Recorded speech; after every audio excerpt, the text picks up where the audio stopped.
All right, so it was nice to meet you, It was Andrew. wonderful to meet you. And you have an interesting story, so I thought maybe you could tell it for us.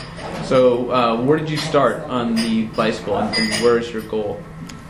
We started in Canada in September 2006, which is, 15 months ago or something like that. And we flew to Europe, and we went all the way down to Morocco, and back over through Eastern Europe, and then down through Italy and Turkey and Syria. And I don't know, do we have a goal? Yeah, we have a goal of eventually maybe making it around the world, but I mean, if we don't make it, we don't make it. If after tonight we think this is shit, we might bail out. Yeah. You covered all that distance on a bicycle, on 2 bicycles. Yeah. It's not that far. It may sound to you like that far, but I think it sounds to most people quite far, actually. We've entered like the bicycle bubble where everything is measured relative to, what everyone else is doing. And What, relative to the Earth to the Sun, maybe? Or something like that. well, you get into like this little world with, I suppose, just about anything that you get deeply involved with, and we've realized there are people out there who are really doing amazing things on bicycles, and we've only gone 20,000 kilometers, which is actually just a tiny trip in the grand scheme of things. There's some people going all around the outskirts, all the way around Africa, and then we look at that and go, nah, no way we're going to do that. Well, there's a German guy who got on his bike in the 60s and is still going. He hasn't got off. Okay. So how many kilometers do you cover in a day, typically? 60, 70, you can say anywhere between 60 and 100, depending on wind and terrain and how tired we are or whatever. 5 days a week, 7 days a week, 3 days a week? Actually, it's a lot less than that. We, being slightly geeky, we have like a spreadsheet and it tracks, how much we spend, how far we go, and all the rest of it. And I looked at it today, and we have rest days 40% of the time, almost. So 38% or something like that. So Okay. it's actually a fair chunk of rest days. Well, it makes it sound at least mortal now. So you can say like almost half the time we're sleeping. Okay, well, I sleep a third of the time, and otherwise I take the bus, so you're doing a fantastic job. If we're not cycling, we're sleeping. Yeah. And of course, middle of winter, we're sleeping most of the time. We have to explain this. This is when we were in Morocco, no one could say our names. Friedel and Andrew was just like completely forget about it. Yeah. And so we were in the desert, and we decided to make things easier that Andrew would be Mohammed and I would be Fatima. That makes it easier to introduce yourself to somebody. Yeah, because they all know those names. And so then the nomads that we were with said, Mohammed Couscous, Fatima Tagine. And couscous and tagine are two really typical Moroccan dishes. Foods. And everywhere we went in Morocco, if we introduced ourselves as Mohammed Couscous and Fatima Tagine, people would laugh. It was the funniest joke ever. They just got the biggest kick out of this. So we came to Syria, same problem. No one can say our names. So we decided we'd be Fatima Falafel and Mohammed Shawarma. What would your names be if you moved back to Canada? What would you probably help us with this? I don't know. What would they be? I Something, don't know. something I don't want to pizza? offend you by saying something. Exactly. Michael Pizza. Pat pizza? I don't know. Alright, okay. So, have doesn't work out. any trouble along the way? Anything interesting happened to you during your travel?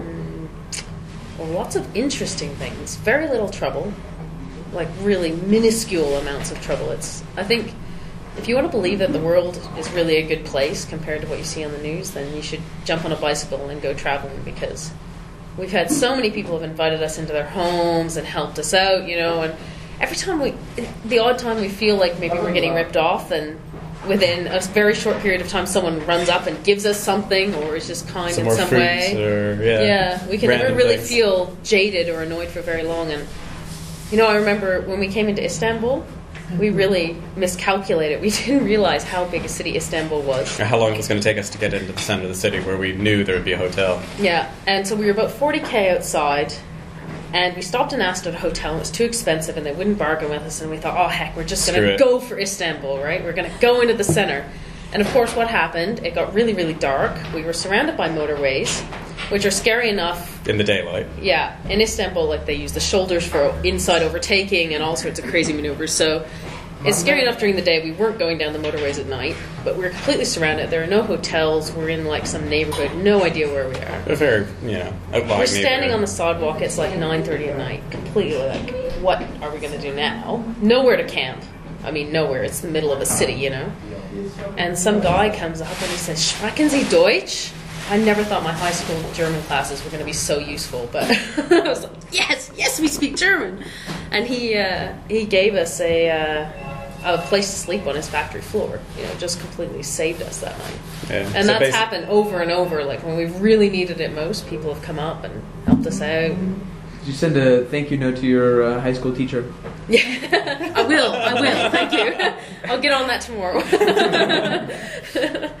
Yeah, so lots of hospitality Yeah. Yeah, where absolutely. you've gone. Any place in particular that stands out? Any country? Every country. I think some of the going to Slovenia was really picturesque. That country is just amazing. At least the western part that we were in, that was just amazing. Oh, yeah, rivers that are just like teal green. Teal I green. can't imagine. And I didn't know anything about Slovenia. I probably couldn't even have put it down on a map. It's one of those countries that exists somewhere out there, but yeah. I mean, that was quite a surprise. We didn't expect much from it, and then it was just blown away by it. But then, of course, we've enjoyed Morocco and Syria just because of its, welcomeness.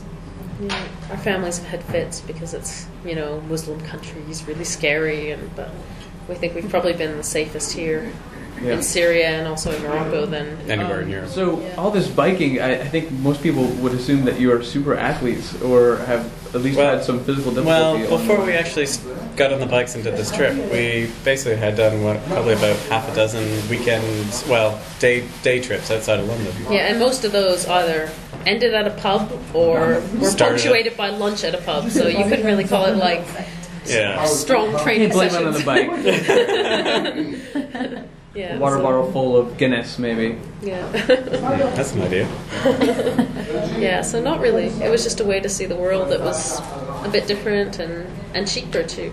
I mean, in a very practical sense, you can travel for very little money on a bicycle. Do you ever envision life after this odyssey on the bicycle around the world? We don't know what it's going to be. No. Nor do we know where it's going to be.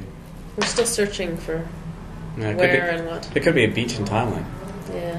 I don't know. I'm not going back to the office. That's what I have not envisioned. I'm definitely not going back to 9 to 5. Couldn't do it. One of the most important things you've learned then. Yeah. Very quickly. There's more to life than 9 to 5, definitely. Did you learn anything else that on your travel that you'd like to share?